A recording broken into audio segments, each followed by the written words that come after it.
I'm here at Strange Weather Studio with Marc Alan Goodman, and we're going to take a look today at some of his DIY stuff. And right now we're looking at a red 47 built from Drips boards. Hi, Marc. How's it going? How do you feel about this guy? It's awesome. Yeah? I'm very happy with it. How was the build? The build was good. You know, Drip makes it relatively super easy with their manuals. You know, Oh, cool. Everything's laid out, all the part numbers are pre-picked and everything. I made a couple slight modifications, but nothing crazy. Okay. And, you know, kind of the beauty of the Drip boards is you kind of just drop them into the box and they work. You don't have to fuss too much with placement or anything. Right. As opposed to a point-to-point tube Yeah. thing. So would you recommend like one of his tube builds for a fairly novice DIYer? How good do you think you have to be? Mid-level? Okay.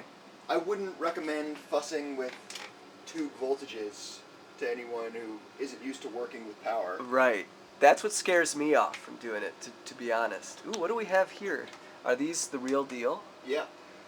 They're Wow. 1070Ls that were factory modded to have both line and mic inputs. Oh, very cool. Which essentially makes them 1064s. Oh, and here we have, I recognize this logo here, Giraffe Audio. Yeah, Jacob stuff. Cool. That thing This is amazing. This is what kind? This is the passive EQ. This is a Pultec kind of thing. Yeah, it's essentially a 5-band parametric Pultec-ish stereo, one set of controls. Okay. Mastering EQ. And Jacob being the creator of the GSSL. Yeah. Right. Cool. And many other awesome projects. And it's pretty impossible to argue with that thing. It's been on the mix bus since, I mean, pretty much that and our 670 sit on the mix bus forever. Wow. That's awesome. We tried to take them off, we'll play with something else, and then it just goes right back on. Cool. What are we looking at here? Those are some Hairball Audio 1176 kits. Okay. Again, some minor modifications, some different transformers, but... Oh, okay. Which transformers did you use? I'm trying to remember right now. I built those so long ago. Oh, okay. So these are Revision D? Those are Revision D. Okay. Revision A is stock Hairball. I gotcha. And we actually There's the had blue stripe. Nigel Godrich was in here a couple months ago working with this band, Here We Go Magic. Oh, dude, I love that new record. That was the one he was doing? Yeah, he was just finishing up some overdubs for it. But he was using the 1176s, and he said he thought the Ds were okay. They weren't quite like his original Ds, but he thought the blue stripe was dead on. Like he could replace it for his blue stripe and not even worry about it. Wow. I was like, yes. How about that, Hairball? Nailed it. That's amazing. Nigel Godrich himself. That's so awesome.